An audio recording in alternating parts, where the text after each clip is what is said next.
Hey there guitar players, welcome to this week's technical work in shape 3 of your minor pentatonic scale. So what we're going to do is continue our theme across the D and G strings.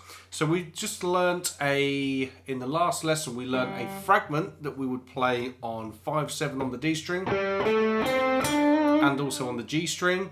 We would do that with hammers, pull-offs, and then of course we would pick it as well. So that's what we've been doing in the weeks up to now. We're going to do the same thing, but now we're doing that in shape 3. So if we're doing that in shape 3, let's just bring that back in. If we have this exercise written in shape 3, it will be on the D string and G string. Okay, that's where that exercise will be played. Now, there are a number of different ways that we can finger this. So you could do this with fingers 1 and 3 exclusively.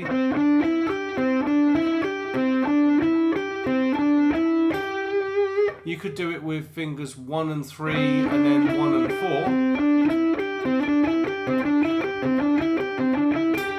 4. Or you could do it with fingers 2 and 4 and then 1 and 4. So that would be like... So, me being me, I'm going to get us doing all 3. Should be fairly straightforward. I've seen in the group people talking about these exercises, these fingers need work and all the rest of it. There's many more challenging examples in the Advancing Guitarist program that I've done here at Cutting Edge Guitar than what you'll see with this stuff, but it's highlighting for a lot of people out there that they're not as good at these things as they ought to be or they want to be, so it shows why they need work. Now we're going to be looking to do this at 90 BPM. So last time, when I was doing the play along side of this, we were doing this all at 80 BPM, okay? So let's just go through the actual exercise to make sure that everyone's all got it down, and then we'll do the play along in the next video. So we're going to be playing 10-12 on the D string, and then 9-12 on the G string. Now to start with, I want to be doing that with hammer-ons and pull-offs. So it'll be pick, hammer, pick, hammer, pick, hammer, pick, hammer. Now, we could start that just with fingers 1 and 3. Like that, okay? Make sure as when you're doing this as well, you're using your good muting techniques so we're not hearing all this in the background.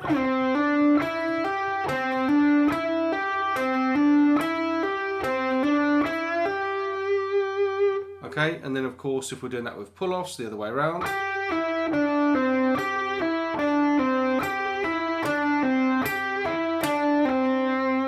Nice and straightforward, and then of course finally if I was to do it with fingers 2 and 4.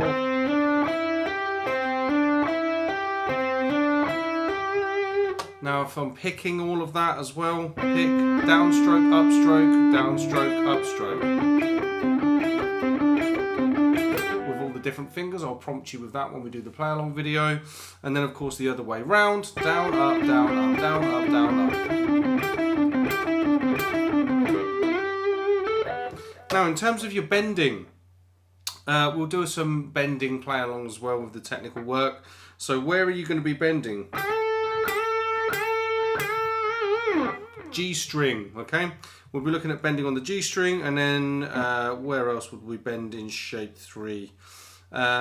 If you was to bend on the B string, you'd be bending up to the 4th, which has a bit of a suspended kind of quality against the 4th. So let's just we'll do the shape, the G string one, and I think that will do us actually in shape 3. You can do all sorts of licks, which we'll talk about at a later date, but in actual fact, why don't we do that? No, that's because that's quite a common one, from the 2nd to the minor 3rd. So what we'll do is we'll look at doing not microtonal, semitone bends. That's from the B, which isn't in the pentatonic scale.